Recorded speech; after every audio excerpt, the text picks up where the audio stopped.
सोचो, अगर हमें 15 सालों के लिए बिना बिजली के रहना पड़े तो हमारी जिंदगी कैसी होगी। क्या हम इंसान बिना बिजली के सरवाइव कर पाएंगे या फिर मारे जाएंगे? चलिए जानते हैं। तो कहानी की शुरुआत कुछ पुराने दिनों के शिकागो में होती है, जहाँ सभी इंसानों के पास इलेक्ट्रिसिटी थी। यहाँ पर हम एक चार्ली नाम की बच्ची को देखते हैं जो कार्टून देख रही थी। वहीं उसका छोटा भाई डैनी आईपैड में गेम खेल रहा था और उनकी मॉम रेचल फोन पर किसी से बातें कर रही थी कि तभी उसका हस्बैंड बेन घबराता हुआ घर आता है और उन्हें बताता है कि उनके पास ज्यादा टाइम नहीं है। जिस पर रेचल उससे पूछती है कि तुम किस बारे में बात कर रहे हो। अचानक यहाँ बेन के घर में लाइट्स ब्लिंक होने लगती है और उसके लैपटॉप में भी कुछ फाइल्स डाउनलोड होने लगती है, जो अगले ही सेकंड में 100% डाउनलोड भी हो जाती है। जिसके बाद वो अपने लैपटॉप से यूएसबी निकालकर उसे एक मेटल के लॉकेट में लगाने लगता है। वहीं दूसरी ओर हाईवे पर माइल्स और उसका दोस्त अपनी कार से निकलते हैं, जहाँ उनके पीछे रुकी हुई गाड़ियों की लाइन लगी हुई थी, जिनकी हेडलाइट्स भी एक के बाद एक अपने आप बंद हो रही थी। आसमान में प्लेन्स भी इधर उधर क्रैश होने लगे थे, जमीन पर ट्रांसफार्मर्स फटने लगे थे और यहाँ तक कि विलिस टावर भी एकदम काला पड़ चुका था। इसके बाद हम धरती को अंतरिक्ष से देखते हैं, जहाँ धीरे धीरे धरती से बिजली गायब होती हुई नजर आ रही थी। अंधेरा यूएसए के नॉर्थ से होते हुए ईस्ट और साउथ में फैलता चला जा रहा था और चारों तरफ ऐसा समा हो गया था कि बिल्कुल कैंडल लाइट डिनर का माहौल था। लेकिन आज की जनरेशन यानी कि जेन जी के लिए इंटरनेट ना होने का मतलब है कयामत का आ जाना। इसके बाद हमें एक स्टोरी सुनाई जाती है, जिससे हमें पता चलता है कि उस ब्लैकआउट डे को 15 साल से ज्यादा हो गए हैं। ब्लैकआउट डे के बाद इलेक्ट्रिसिटी वापस आई ही नहीं, जिस वजह से इलेक्ट्रिसिटी से चलने वाली सभी चीजें बेकार हो गई थी। यहाँ तक कि लोगों के कार इंजन,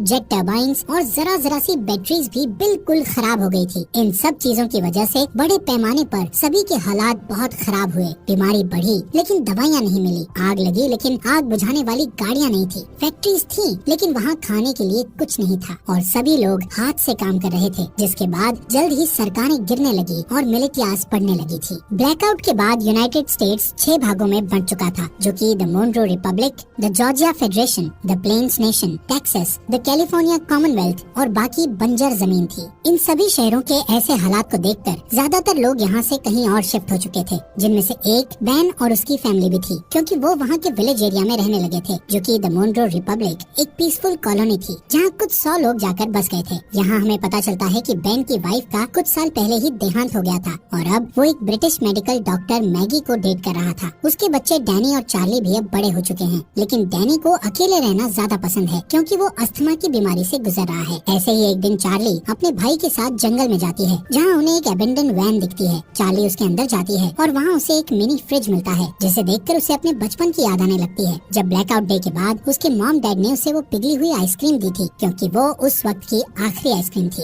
एक दिन जब चार्ली हर दिन की तरह जंगल में एक चक्कर लगाने जाती है, तब मोनरो मिलिटिया, जो कि मोनरो रिपब्लिक की मिलिट्री फोर्स है, वो कॉलोनी के अंदर आते ही धावा बोल देती है। मिलिटिया की कलाई पर एक टैटू गुदा हुआ था, जो कि मोनरो रिपब्लिक के मेंबर्स का सिंबल था, जिससे उन्हें पहचाना जा सकता था। अब क्योंकि ये मोनरो रिपब्लिक के सेटलमेंट का समय है, इसलिए वहाँ रहने वाले सभी लोगों को टैक्स के रूप में अपनी फसलें देना उनकी जिम्मेदारी है। हालांकि बेन जानता है कि ये टैक्स से कहीं ज्यादा है। बेन को लगता है कि उनके साथ कुछ बुरा होने वाला है, इसलिए वो अपने सबसे अच्छे दोस्त आरोन के पास जाता है और उसे वो लॉकेट दे देता है, जिसमें बेन ने मूवी के शुरू में वो यूएसबी लगाया था। बेन आरोन से कहता है कि चाहे कुछ भी हो जाए, तुम्हें इस लॉकेट को कुछ नहीं होने देना। तभी उस मिलिटिया ग्रुप का कैप्टन मेजर टॉम नेवेल वहाँ आ जाता है और बेन को अपने साथ चलने के लिए कहता है। वो उससे उसके भाई माइल्स के बारे में पूछता है, जिस पर बेन कहता है कि वो माइल्स से पिछले 15 सालों से नहीं मिला है। वहाँ मौजूद सभी लोग डर के मारे देखते हैं कि मिलिटिया ग्रुप अपने कदम वापस लेने लगता है कि अचानक वहाँ डैनी आकर उनकी ओर क्रॉसबो पॉइंट करता हुआ अपने डैड को ना ले जाने की धमकी देता है। बेन उसे शांत करने की कोशिश करता है, लेकिन इससे कोई फायदा नहीं होता और गलती से डैनी उन पर गोली चला देता है, जिससे वहाँ मौजूद एक दुश्मन मारा जाता है।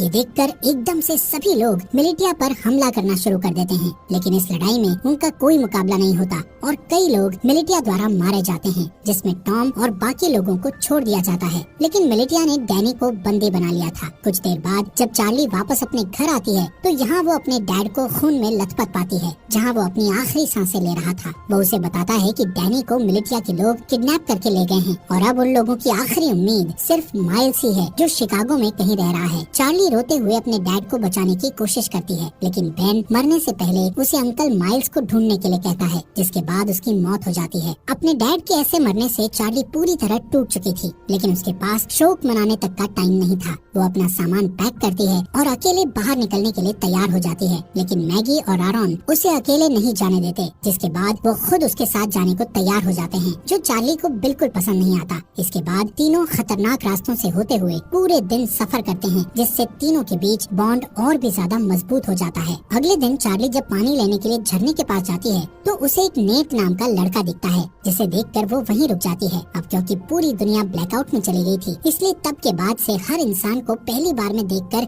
खतरा ही समझा जाने लगा था। यहाँ तक कि चार्ली जैसी लड़की के लिए बहुत सी चीजें दिमाग में होती हैं, लेकिन खुशकिस्मती से नेट सिर्फ उससे उसका नाम पूछता है और उसे जाने देता है। उस रात चार्ली और उसके दोस्तों को एक टूटा फूटा प्लेन मिलता है, जिसमें वो रात गुजारने की सोचते हैं, लेकिन बदकिस्मती से ये स्कैवेंजर्स ग्रुप का ठिकाना था, जहाँ उन लोगों को देखकर कुछ चोर यहाँ आते हैं और चाकू की नोक पर उनमें से एक चार्ली को उनसे दूर ले जाता है। मैगी को यहाँ कुछ खतरा महसूस होता है कि तभी वो अपने तेज दिमाग का इस्तेमाल करके उन चोरों को विस्की पिला देती है, जिसके ठीक बाद वो लोग उल्टी करते हैं और मर जाते हैं। वहीं दूसरी ओर आखिरी चोर चार्ली को मारने की कोशिश करता है कि तभी अचानक वहाँ नेट आ जाता है और उसे बचा लेता है। अगली सुबह नेट उन तीनों के साथ जाता है, क्योंकि यहाँ पता चलता है कि वो भी उनके साथ शिकागो जा रहा है। मैगी उसे अपनी टीम में देखकर कंफ्यूज हो जाती है, क्योंकि नेट उसके लिए बिल्कुल अनजान था, इसलिए वो चार्ली को वार्निंग देती है कि उसे ऐसे ही किसी पर भरोसा नहीं करना चाहिए। लेकिन कुछ देर बाद उसे याद आता है कि हर कोई बुरा नहीं है, इसलिए अब उसे नेट से कोई परेशानी नहीं थी। अगले सीन में जब मेजर टॉम और उसकी आर्मी आराम कर रही थी तो डैनी इस बात का फायदा उठाकर वहाँ से भागने की कोशिश करता है और हथकड़ियों का ताला खोलकर भाग जाता है। लेकिन कुछ दूर और भागने के बाद उसे अस्थमा का दौरा पड़ता है और वो वहीं एक घर के पास गिरकर बेहोश हो जाता है। कुछ घंटों बाद जब उसकी आंख खुलती है तो वो अपने सामने एक लड़की को उस पर बंदूक ताने देखता है। वो लड़की अपना नाम ग्रेस बताते हुए उससे पूछती है कि वो कहाँ से आया है, जिस पर डैनी बताता है कि कुछ लोगों ने उसे किडनैप कर लिया था, जिनसे बचता हुआ वो यहाँ आया है। ये सुनकर वो लड़की बंदूक नीचे करती है, जिसके बाद वो उसे अस्थमा पंप देती है और बताती है कि ये उसके मरे हुए बेटे का है। इसके बाद हम उन चारों के ग्रुप को देखते हैं जो फाइनली शिकागो पहुंचते हैं, जो कि मोन्ट्रो रिपब्लिक में ही है। यहाँ देखने लायक बात है कि रिगली फील्ड पूरी तरह से आईवी प्लांट से कवर्ड है, सड़कें मछुआरों से भरी हुई है और फोक्सवैगन बीटल जैसी गाड़ियों को घोड़े की बग्गी में बदल दिया गया है। बैन की बताई जानकारी के बाद वो सभी एक होटल में पहुँचते हैं। बारटेंडर से माइल्स के बारे में पूछते हैं। पहले तो वो बारटेंडर माइल्स नाम के किसी इंसान को जानने से मना कर देता है, लेकिन जब चार्ली उसे अपने डैड बेन के बारे में बताती है कि हाल ही में उनकी डेथ हुई है, तो वो बताता है कि वो खुद ही माइल्स है, लेकिन वो उन सभी से अपनी पहचान को छुपाए रखने के लिए बोलता है। कुछ देर बाद माइल्स अपनी भतीजी को अंदर ले जाता है और उससे प्राइवेटली बात करता है, जहाँ चार्ली बताती है कि कैसे मिलिटिया ने उसके डैड को बेरहमी से मार डाला और डैनी को किडनैप करके अपने साथ ले गए। जिसके बाद चार्ली उससे पूछती है कि वो लोग हमारी फैमिली के पीछे क्यों पड़े हैं, जिस पर माइल्स कहता है कि जरूर बेन कुछ न कुछ उस ब्लैकआउट के बारे में जानता था। वो कहता है कि मोन्ट्रो रिपब्लिक के लीडर जनरल मोन्ट्रो एक क्रूअल डिक्टेटर था, जो पूरे देश और पूरी दुनिया को अपने कब्जे में करना चाहता था, लेकिन उसके लिए उसे कुछ हथियारों की जरूरत थी, जैसे कि फाइटर प्लेन्स, टैंक्स और यहाँ तक न्यूक्लियर बॉम्ब्स। और क्योंकि बेन अकेला ऐसा इंसान था जो ब्लैकआउट क्यों हुआ था उसके बारे में जानता था और मोन्ट्रो को विश्वास था कि वो इससे निपट सकता है। ये सब सुनने के बाद चार्ली अपने भाई डैनी को लेकर और ज्यादा चिंतित हो जाती है और अपने अंकल से उसकी मदद करने के लिए कहती है, लेकिन सरप्राइजिंगली वो उसकी मदद करने से साफ मना कर देता है, क्योंकि उसका मानना था कि ये काम बहुत रिस्की है और वो इस काम को करने के लायक नहीं है। जिससे नाराज होकर चार्ली वापस अपने ग्रुप के पास जाने के लिए तैयार हो जाती है। उसे परेशान देखकर नेट माइल्स के पास बिल्कुल लड़ने के मूड में जाता है, लेकिन तभी माइल्स नेट का हाथ पकड़कर उठता है, जहाँ पता चलता है कि नेट भी मोन्ट्रो मिलिटिया का मेंबर है और वो चार्ली और उसके दोस्तों के साथ मिलकर माइल्स तक पहुँचना चाहता था। ये जानकर हर कोई हैरान हो जाता है, लेकिन इससे पहले कि वो कुछ कर पाते नेट वहाँ से भाग जाता है। अब मिलिटिया को उनकी लोकेशन का पता होने के बावजूद भी माइल्स अपनी जगह को छोड़ने से मना कर देता है, क्योंकि उसका मानना था कि वो अकेला ही पूरी फौज का सामना कर सकता है। चार्ली और बाकी लोग भी माइल्स की मदद करने को तैयार थे, लेकिन माइल्स गुस्से में उन पर चिल्लाते हुए उन्हें यहाँ से दूर जाने के लिए कहता है। कुछ ही देर बाद नेट अपने साथ बहुत सारे आर्मी सेना को लेकर माइल्स से लड़ने आता है, लेकिन इतने सैनिक होने के बावजूद भी माइल्स सभी से बड़ी सफाई से तलवारों का इस्तेमाल करके लड़ता है और एक एक करके सबको मार देता है। जिसके बाद वहाँ चार्ली और उसके दोस्त वापस आ जाते हैं और माइल्स के साथ लड़ाई में शामिल हो जाते हैं। इसी बीच मिलिटिया का एक आदमी चार्ली को जान से मारने की कोशिश करता है, लेकिन अचानक अचानक से तभी नेट आकर उस आदमी को मार गिराता है। थोड़ी ही देर बाद माइल्स मिलिटिया के कैप्टन को जान से मारकर लड़ाई खत्म करता है, जिसके बाद वो चार्ली और बाकी लोगों के साथ डैनी को ढूंढने के लिए निकल जाता है, जो सुनकर भी सभी काफी खुश होते हैं। कुछ देर बाद माइल्स को अचानक से उस ब्लैकआउट डे का एक फ्लैशबैक याद आता है और यहाँ से सीन फ्लैशबैक में जाता है, जहाँ सारी दुनिया में अचानक अंधेरा छा जाने के बाद वो अपने दोस्त के साथ कार से बाहर निकलता है और अपने दोस्त के साथ मरीन कॉर्प्स बेस में जाता है, जहाँ हमें पता चलता है कि ये दोनों मरीन पुलिस हैं। यहाँ अंदर जाने के लिए उन्हें अपने हाथ पर बना वो एम नाम का टैटू दिखता है, जिससे पता चलता है कि माइल्स का दोस्त, जिसका नाम सेबेस्टियन मॉन्रो है और वो इस समय मॉन्रो रिपब्लिक का लीडर भी है। वहीं दूसरी ओर मेजर टॉम और उसके आदमी डैनी के फुटप्रिंट्स का पीछा करते हुए ग्रेस के घर तक पहुँचते हैं। डरी हुई ग्रेस डैनी को बचाने की कोशिश करती है, लेकिन जैसे ही टॉम उसे जान से मारने की धमकी देता है, तभी वो पीछे हटती है और टॉम उसके घर में घुसकर डैनी को पकड़ लेता है। उनके जाने के बाद ग्रेस चुपके से बेसमेंट में जाती है और एक लॉकेट निकालती है, जो बिल्कुल आरॉन के लॉकेट जैसा था। जैसे ही वो उसे दबाती है तो अचानक से कमरे में बल्ब चालू हो जाता है। इसके बाद ग्रेस उस लॉकेट को कंप्यूटर में लगाती है और किसी से चैट करना शुरू कर देती है। दूसरी तरफ जो ग्रेस से चैट कर रहा था वो बहुत खुश था कि मिलिटिया को उनके छुपे हुए राज के बारे में नहीं पता चला। यहाँ प्रेजेंट में माइल्स ग्रुप को अपने साथ ही रखता है, जो कि अपनी एक पुरानी साथी को ढूंढ रहा है, जिसका नाम नोरा है, जो एक्सप्लोजिव्स बनाने में माहिर है। माइल्स चार्ली को बताता है कि अगर उन्हें डैनी को बचाना है तो उन्हें नोरा जैसे तेज फाइटर की जरूरत पड़ेगी। यहाँ टैवर्न में अचानक उनके ऊपर कुछ दुश्मन हमला कर देते हैं,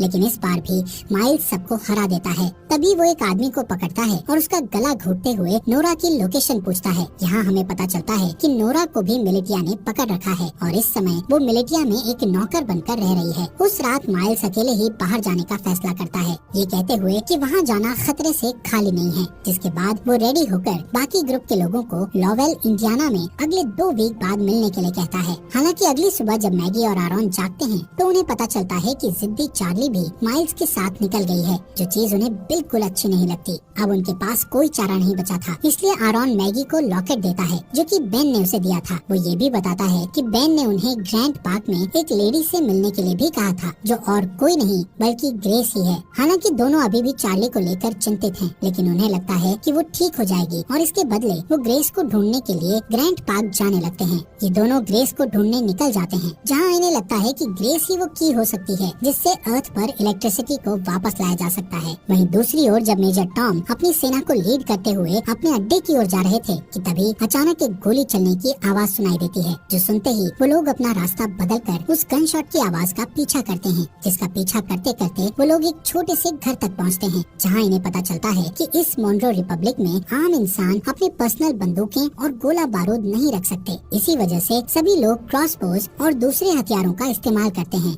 इसी के चलते मेजर टॉम उस घर के मालिक को धमकी देता है कि वो अपने घर के सभी हथियारों को उन्हें दे दे। उस आदमी को लगता है कि वो हथियार देने के बाद भी मारा जाएगा, इसलिए वो अपने घर से एक बंदूक निकालकर बाहर खड़े एक आदमी को गोली मार देता है कि तभी मेजर टॉम उस आदमी को गोली मारकर उड़ा देता है। इन सब चीजों के बाद हम वहीं डरे हुए डैनी को देखते हैं। अगले सीन में मिलिटिया के अड्डे पर हमें फॉर्मली जनरल मॉन्रो से मिलवाया जाता है, जिसका हाथ इन सभी बुरी चीजों में है। मॉन्रो वहाँ मौजूद एक आदमी से अपने हथियारों के बारे में पूछता है, लेकिन जब वो डरा हुआ आदमी उसका कोई जवाब नहीं देता तो वो उसे बेरहमी से जान से मार देता है। जिसके बाद वो दूसरे रूम में अपने एक दूसरे वर्कर के पास जाता है, जहाँ हमें पता चलता है कि ये बेन की वाइफ रेचल है, जिसे हम मरा हुआ मानते हैं। यहाँ मॉन्रो रेचल को बताता है कि बेन मर चुका है और ये सुनकर रेचल बहुत परेशान हो जाती है। इस दौरान चार्ली पूरे दिन जंगल में घूमती हुई आखिर में अपने अंकल को ढूंढती है, जहाँ माइल्स उससे गुस्सा था क्योंकि उसने उसकी बात नहीं सुनी थी। लेकिन जब चार्ली बताती है कि उसके भाई को अस्थमा का दौरा पड़ता है तो वो शांत हो जाता है।